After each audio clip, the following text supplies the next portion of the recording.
छत्रपती शिवाजी महाराज आणि ब्राह्मण समाजाबद्दल अपमानास्पद वक्तव्य करणाऱ्या प्रशांत कोरटकर नागपूर यांच्यावर तात्काळ गुन्हा दाखल करून अटक करण्याची मागणी जय शिवाजी सामाजिक संस्थेचे अध्यक्ष दिनेश इंगोले यांनी केली।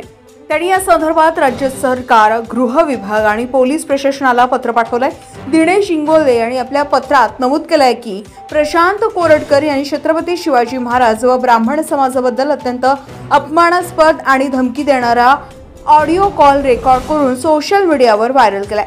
या ऑडिओ कॉलमध्ये कोरटकर यांनी शिवरायांबद्दल आक्षेपार्ह विधान केलं असून ब्राह्मण समाजाच्या ताकदीबाबतही धमकी दिली आहे। प्रशांत कोरटकर यांच्या या वक्तव्यामुळे समाजात तेढ निर्माण होण्याची शक्यता असून त्यामुळे त्यांच्यावर कठोर कारवाई करण्यात यावी अशी मागणी जय शिवाजी सामाजिक संघटनेनं केली आहे। या प्रकारामुळे सर्वत्र संताप व्यक्त केला जात आहे। या घटनेचा विविध सामाजिक संघटनांनी तीव्र निषेध नोंदविला असून समाजात अशांतता पसरू नये म्हणून संबंधित व्यक्तींवर तातडीनं कारवाई करण्याची मागणी करण्यात आली। समाजातील सलोखा टिकवण्यासाठी अशा प्रकारच्या वक्तव्यावर कठोर पावले उचलण्याची गरज असल्याचं मत अनेक संघटनांनी व्यक्त केलं। या प्रकरणावर अद्याप पोलीस प्रशासनाची अधिकृत प्रतिक्रिया आलेली नाही, मात्र यासंबंधी सखोल चौकशी करून दोषींवर कठोर कारवाई करण्यात यावी अशी मागणी समाजातून होते आहे। गजा महाराष्ट्र 24 न्यूज करिता तुळशीदास रेवतकर, सावळे, नागपूर। तुमचं काय म्हणणं आहे? संपूर्ण भारतीयांचं आराध्य दैवत आणि प्रेरणास्रोत विश्ववंद्य छत्रपती शिवाजी महाराज यांच्या चारित्र्यावर संशय घेणारा जेम्स लेन नावाचं पुस्तक ज्यांनी लिहिलं, त्या जेम्स लेनच्या पुस्तकाचं समर्थन करणारा अत्यंत विकृत मानसिकतेतला व्यक्ती प्रशांत कोरटकर यांना ज्येष्ठ इतिहास संशोधक इंद्रजित सावंत यांना जीवे मारण्याची धमकी दिली आणि राज्य सरकारनं अजूनपर्यंत त्या प्रशांत कोरटकरला अटक केलेली नाही। म्हणून राज्य सरकारचा या ठिकाणी जाहीर धिक्कार आहे।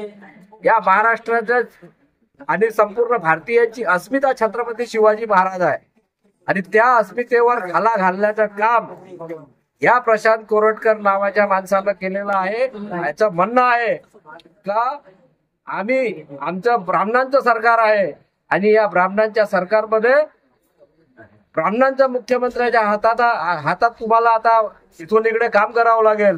आम्ही म्हणू तसं तुम्ही इतिहास मांडावा लागेल आणि ज्येष्ठ इतिहास संशोधक जे खरा इतिहास सांगून राहिलेले आहे इंद्रजित सावंत त्यांना जीवे मारण्याचं धमकी देऊन यांना ते सत्य इतिहास कथन केलेलं आहे।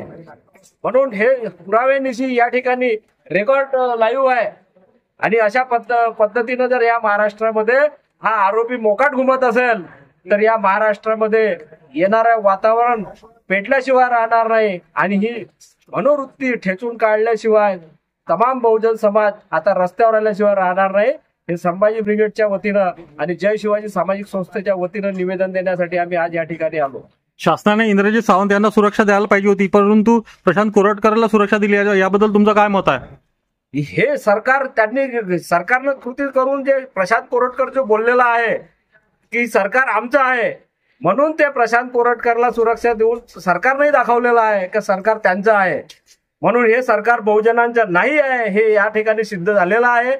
गेल्या 2014 पासून या महाराष्ट्रामध्ये आणि केंद्र सरकारमध्ये भारतीय जनता पार्टीची सत्ता आल्यापासून वेळोवेळी कोणता नाही कोणता व्यक्ती या ठिकाणी येऊन छत्रपती शिवाजी महाराजांचा अपमान करतोय आणि त्याला महाराष्ट्र सरकार जाणून बुजून त्याला पुरस्कार देऊन त्याचं कुठंतरी त्याला संरक्षण देत आहे। हे आतापर्यंत महाराष्ट्रातल्या जनतेच्या लक्षात आलं नाही, पण आज प्रशांत कोरटकर या ठिकाणी बोलल्यानंतर त्याचे व्हिडिओ व्हायरल झालेला आहे। त्यानं सांगितलेलं आहे की सत्ता आता ब्राह्मणांच्या हातात आहे आणि सगळ्या सत्तेमध्ये खालतून वरपर्यंत ब्राह्मण बसले असल्यामुळे बहुजन समाज हा लाचार आणि गुलाम आहे। म्हणून आम्हीच म्हणतो तसंच इतिहासाचं लेखन तुम्ही करावं, ही प्रशांत कोरटकरचं म्हणणं या ठिकाणी सिद्ध झालेलं आहे।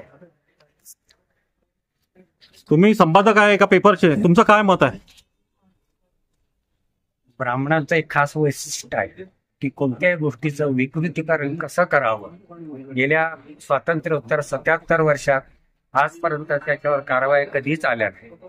आम्हाला हे लक्षात यायला हवं की 77 वर्षांनंतरही यांचे हे सर्वोच्च सत्तावर येतातच कसे, आमचा बहुजन समाज त्या दृष्टीनं कुठेतरी संघटित नाही, याचाच हा परिणाम आहे. आणि म्हणून असं विकृतीकरण करणारे जे लोक आहे, प्रशांत महासागरात डुबवलं पाहिजे, असं आम्ही सर्वांनी त्या दिशेने प्रयत्नशील असू. तुम्ही न्यायालयामध्ये वकील आहे. प्रशांत कोरटकरनी जे आपलं वक्तव्य केलं आहे त्याबद्दल तुमचं काय मत पडतं? हे बघा, कोल्हापूरचं जे जुना राजवाडा पोलीस स्टेशन आहे, त्या पोलीस स्टेशनमध्ये प्रशांत कोरटकर याच्या विरुद्ध गुन्हा दाखल झालेला आहे. तो गुन्हा BSN या सेक्शन अंडर सेक्शन 196, 197, 299, 302, 151(4), 152 आणि 352 एवढ्या सेक्शन खाली त्याच्यावर गुन्हा हा दाखल झालेला आहे. प्रश्न असा या ठिकाणी की सरकारने यामध्ये जातीने लक्ष घालून, पोलीस डिपार्टमेंटने यामध्ये जातीने लक्ष घालून त्याला पकडलं पाहिजे आणि पकडून या ठिकाणी म्हणजे न्यायालयात सादर केलं पाहिजे. म्हणजे मग न्यायालयीन प्रोसेस या ठिकाणी व्यवस्थित सुरू होईल.